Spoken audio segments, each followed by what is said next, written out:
তোমরা যারা বলো মাধ্যমিকের 7টা সাবজেক্ট কভার করা মুখের ব্যাপার নয়, একেবারে অসম্ভব ব্যাপার, তাদের জন্য আজকের এই ভিডিও। তোমরা এই রুটিনটা একটু ভালো করে মনোযোগ সহকারে দেখতে থাকো, আশা করছি তোমাদের কাছে 7টা সাবজেক্ট কভার দেওয়া কোনো ব্যাপারই হবে না। 7টা সাবজেক্ট পড়ার পর সেই 7টা সাবজেক্টকে রিভিশন দেওয়ার টাইমও আমি তোমাদের এই রুটিনে বার করে এনে দেবো। তো চলো দেখে নেওয়া যাক আজকের এই ব্রহ্মাস্ত্র রুটিন। দেখো, আমরা সকলেই জানি 24 ঘন্টা ইজ ইকুয়াল টু একদিন।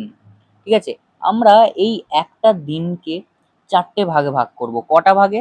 4টে ভাগে। একটা ভাগ, দুটো ভাগ, তিনটে ভাগ, 4টে ভাগ। এই 4টে ভাগে আমরা যদি একটা দিনকে ভাগ করে নিই তাহলে কিন্তু আমাদের অ্যান্সার রেডি। প্রথম ভাগ কি হবে?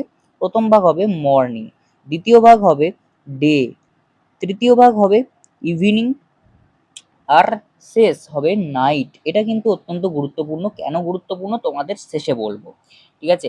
তো এই মর্নিং সেকশনে তোমরা কি পড়বে না, মর্নিং সেকশনে দেখো সব সময় মনে রাখবে মর্নিং সেকশনে এমন সাবজেক্টগুলো রাখার চেষ্টা করবে যেগুলো তোমার কাছে খুব কঠিন বলে মনে হয়।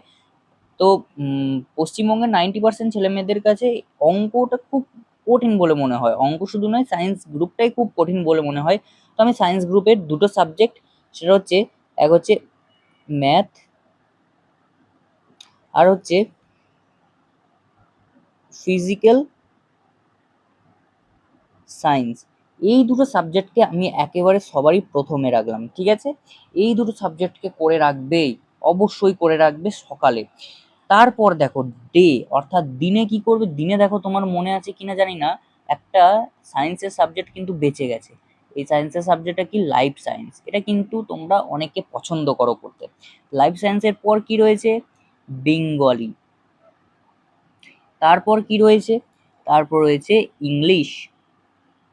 এই দুটো সাবজেক্ট ভাই আমাদের কিন্তু বরাবর থেকে যাবে। এই দুটো সাবজেক্ট বদলানোর আর কোনো সম্ভাবনা থাকবে না। তোমাদের পরবর্তী যখন উচ্চশিক্ষা নেবে তখনও কিন্তু এই দুটো সাবজেক্ট থাকবে। এরপর দেখো ইভিনিং।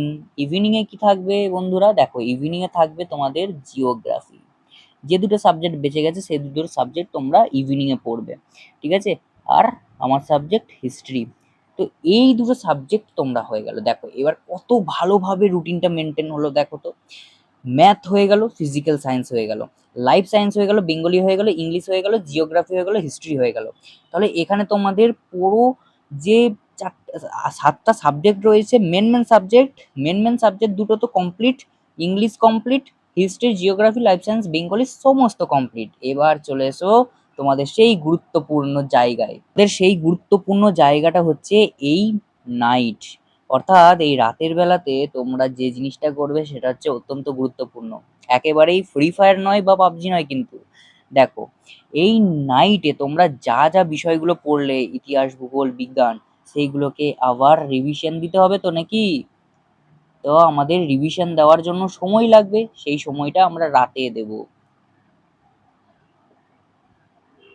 রিভিশন দেব আমরা কখন, কোন সময়? এই নাইটে। নাইট সময়টা কিন্তু আমাদের জন্য অত্যন্ত গুরুত্বপূর্ণ। এবার রাত বলতে আমি কখন বোঝাচ্ছি দেখো, রাত বলতে এখানে আমি বোঝাচ্ছি 8টা।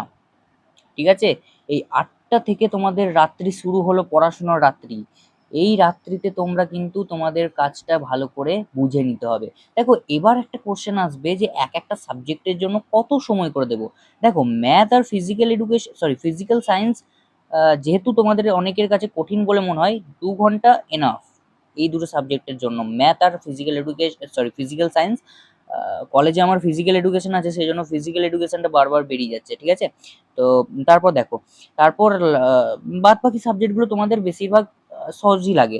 সেহেতু 1.5 ঘন্টা করে সময় যদি দাও, ঠিক আছে, 1.5 ঘন্টা করে যদি সময় দাও তাহলে বাদ বাকি সাবজেক্ট কিন্তু বেরিয়ে যাবে। তবে এই 2 ঘন্টা চেষ্টা করবে যে সাবজেক্টগুলো তোমাদের কাছে কঠিন বলে মনে হয় সেই সাবজেক্টগুলোকে পড়ার। বোঝা গেল? তো রুটিনটা একটু ভালো করে বুঝিয়ে দিই। প্রথমে তোমাদের মর্নিং এ কি থাকছে? মর্নিং তোমাদের complete math, physical education, sorry physical science. তারপর ডে থেকে তোমাদের কি থাকছে? লাইফ সায়েন্স, বেঙ্গলি আর ইংলিশ। তারপর তোমাদের ইভিনিং এ কি থাকছে? ইভিনিং এ তোমাদের থাকছে জিওগ্রাফি আর হিস্ট্রি। এই দুটো কিন্তু খুব ভালোভাবে পড়বে, যেহেতু আমার সাবজেক্ট আছে ইতিহাস।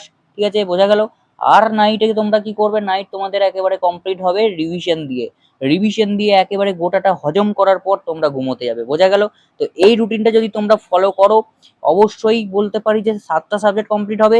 এবং তার পরবর্তীতে তোমাদের এই রিভিশনের জায়গাটাও কিন্তু কমপ্লিট হয়ে যাবে। বোঝা গেল? ভালোভাবে এটা যদি ফলো করো, 1 মাস ফলো করে দেখো, তোমাদের নিশ্চয়ই কাজে দেবে। বোঝা গেল?